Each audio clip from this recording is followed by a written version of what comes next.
यो weaves, तो उजुमाकी सुन के almost हर anime lover के दिमाग में नारुतो आता है, पर यहाँ पे उजुमाकी का मतलब उसके सन नेम से ना होकर एक स्पाइरल से है। उजुमाकी एक जापानीज ग्राफिक नोवेल सीरीज है जो जुंजी द्वारा लिखित और सचित्र है। इसे पहली बार 1998-1999 में एक सीरियल के रूप में पब्लिश किया गया था। 1999 में वॉल्यूम के पब्लिश होने से पहले और बाद में भी जुंजी तो जापान के प्रशंसित मांगा कलाकारों में से एक है जो हॉरर जॉनर में विशेषज्ञ रखते हैं। उजुमाकी जो ह्यूमन नेचर और नेचर के साथ ह्यूमन काइंड के रिलेशन पर कमेंट करने के लिए एक स्पाइरल द्वारा कर्स शहर की कॉन्सेप्ट का यूज करता है और ये काफी ज्यादा क्रीपी और हॉरर है। तो आज मैं इसी मांगा के चैप्टर 1 को एक्सप्लेन करूंगा और इसके टोटल 19 चैप्टर है और मैं हर दिन इसके नेक्स्ट चैप्टर को एक्सप्लेन करूंगा। तो टाइम ना खराब करते हुए चलते हैं अपनी वीडियो की ओर, पर उससे पहले इंट्रो।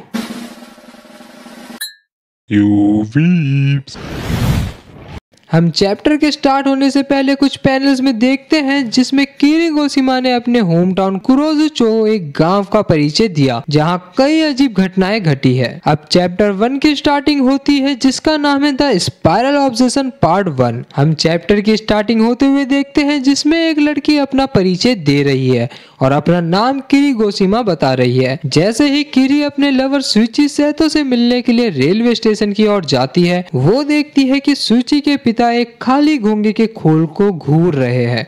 वो उनसे बात करने की कोशिश करती है लेकिन सुची के पिता उस सेल पर इतने फोकस्ड होते हैं कि उन्हें किरी के ओर ध्यान ही नहीं जाता। किरी और सुची ट्रेन स्टेशन में मिलने के बाद सुची किरी से अपने साथ भाग जाने की विनती करता है। सुची का मानना है कि कुरोजुचो स्पाइरल से दूषित है और वहाँ अचानक से एक सायरन बजने लगता है जिसे सुन के किरी कहती है कि 5 बज चुके हैं, पर उस सायरन के कारण सुची के कान में दर्द हो रहा होता है और सुची कहता है मुझे इस आवाज से नफरत है, लेकिन किरी उसे गंभीरता से नहीं लेती है। अगले दिन मिस्टर सेतो किरी के पिता जो कि एक कुम्हार है उनसे स्पाइरल पैटर्न में उनके लिए कुछ बनाने के लिए बोलते हैं। वो बताते हैं कि उन्हें स्पाइरल टाइप का पैटर्न पसंद है और वो उसकी कलेक्शन कर रहे हैं और वो काफी सारे ऑब्जेक्ट का नाम लेते हैं जो स्पाइरल जैसे दिखते हैं, like conches, snail shells, wind up, spring scotch staple और मॉस्किटो रेपेलेंट।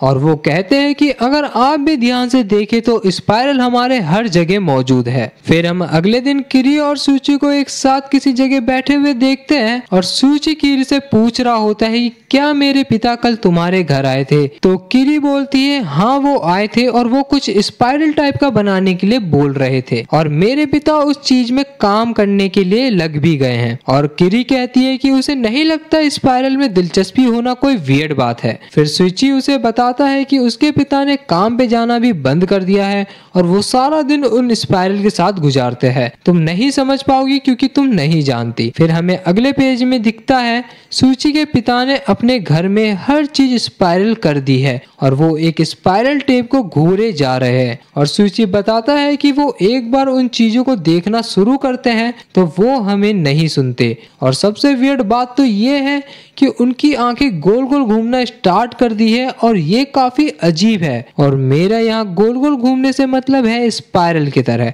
और ये बात सुनकर किरी हंस देती है तो सुची उससे कहता है कि ये बात मजाकिया नहीं है। उनकी सीधी और उल्टी दोनों आंखें इंडिपेंडेंटली मूव करती है। सुची बताता है कि फिर डिनर में ये हुआ कि उसके पिता गुस्सा हो गए कि उनके सूप में फिश केक स्पाइरल पैटर्न का नहीं है और वो कहते हैं कि वो बिना स्पाइरल फिश केक के खाना नहीं खाएंगे। और अचानक वो अपने बाउल के सूप के स्टिक से तेजी से गोल गोल घुमाने लगते हैं और जब उसमें स्पाइरल टाइप का ववंडर जैसा बन जाता है तब वो सेटिस्फाइड होते हैं और वो अब नहाने से पहले भी अपने वर्लपूल के पानी को स्ट्रीच करते हैं, यानी गोल गोल स्पाइरल टाइप का बनाते हैं। और इस बात से किरी फिर हंसने लगती है और सुची कहता है इसमें तुम्हारी कोई गलती नहीं, मैं खुद इन चीजों में विश्वास नहीं करता। फिर सुची किरी को कहता है क्यों ना तुम खुद मेरे घर चल के ये सब देखो और फिर तुम्हें भी इस टाउन से नफरत होने लगेगा जितना मैं करता हूँ। फिर सुची किरी को नाले की तरफ दिखाता है कि देखो यहाँ भी स्पाइरल टाइप का पैटर्न बन रहा है। तो किरी कहती है पर ये शायद बहाव के कारण बन सकता है। फिर हमें नेक्स्ट पेज में दिखता है कि सूची अपने घर के नजदीक पहुंच चुका होता है तो उसके अपने घर से चिल्लाने की आवाज आती है। तो वो जैसे ही घर के अंदर घुसता है उसे पता लगता है उसके माता पिता झगड़ा कर रहे हैं। सूची अपने पिता को रोकता है और पूछता है कि क्या हुआ। तो उसके पिता बताते हैं कि सूची की मॉम ने उनके सारे कलेक्शन फेंक दिए हैं। फिर उसके पिता कहते हैं मुझे परवाह नहीं पड़ता, मुझे अब और स्पाइरल कलेक्ट करने की जरूरत नहीं क्योंकि मैंने फाइनली रियलाइज किया है कि आप खुद से ही स्पाइरल बना सकते हैं। क्या तुम देखना चाहते हो? फिर वो बोलते हैं कि तुम अपनी ही बॉडी से स्पाइरल को एक्सप्रेस कर सकते हो और लाइक दिस बोल के वो अपनी आंखों को स्पाइरल के शेप में घुमाते हुए नजर आते हैं जैसा सूची ने किरी को बताया था। और ये हादसा होने के कुछ दिनों बाद तक सूची ने अपने पिता के बारे में बात नहीं की। फिर हम देखते हैं कि किरी के पिता उसे बुला के कहते हैं कि उन्होंने मिस्टर सैतो का पीस बना दिया है, क्या वो जाके उसे डिलीवर कर देगी? तो किरी थोड़ा डरा सा चेहरा बनाती है पर वो अपने पिता को मना ना करके वो सैतो के घर की ओर निकल जाती है। वो उनके घर पहुंच के उनको आवाज लगाती है जिससे सूची के पिता आ जाते हैं। फिर किरी उन्हें बोलती है मैं वो पीस आपको डिलीवर करने आई हूँ जो आपने ऑर्डर करा था। तो सूची के पिता कहते हैं माफ करना पर अब उन्हें उस पीस की जरूरत नहीं है। सूची के पिता कहते हैं कि तुम स्पाइरल को खुद के शरीर के साथ भी बना सकते हो, देखो मैं क्या करता हूँ। फिर हमें दिखता है कि सूची के पिता ने अपनी जीभ बाहर निकाली और उसे लंबी करके स्पाइरल का शेप देने लगे और ये देखने में काफी ज्यादा वियर्ड और डरावना था जिसके कारण किरी भी डर जाती है और वो चिल्लाते हुए घर से भाग जाती है। इतने में हम एक डिलीवरी मैन को देखते हैं जो सूची के पिता से कहता है मैं वो आइटम ले आया जो आपने ऑर्डर किया था और हम डिलीवरी मैन के पीछे देख सकते हैं कि उसके पीछे कुछ बड़ा सा बंधा हुआ है और सूची के पिता डिलीवरी मैन को शुक्रिया कहते हैं और कहते हैं मैं इसी का वेट कर रहा था। कई दिनों बाद मिस्टर सैतो यानी सूची के पिता गुजर जाते हैं और हमें उनकी फ्यूनरल का सीन दिखता है जिसमें सूची किरी से बोलता है कि किरी क्या तुम्हें पता है मेरे पिता कैसे मरे? तो किरी कहती है मेरे ख्याल से वो सीढ़ियों से गिर गए होंगे।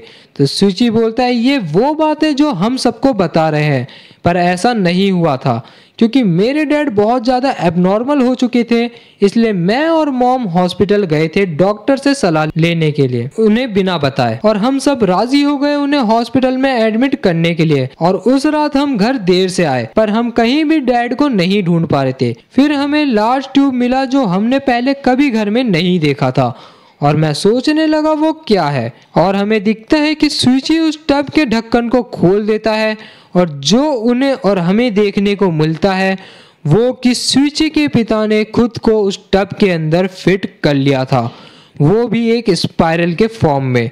और ये देखने में काफी ज्यादा वियर्ड और डरावना है और साथ ही साथ क्रीपी भी। और अगर मैं अपना पर्सनल ओपिनियन दूं तो मुझे भी देखने में काफी ज्यादा डरावना लगा। फिर हम देखते हैं सूची किरी से यही कह रहा होता है कि मुझे नहीं पता ये कैसे हुआ, उन्होंने उस टब के अंदर अपने आप को कैसे फिट किया और वो खुद स्पाइरल बन गए और उन्होंने अपनी हड्डियां तोड़ दी थी जिस कारण उनकी मौत हुई। फिर हमें दिखता है किसी की आवाज आ रही होती है देखो उधर आसमान में क्या है।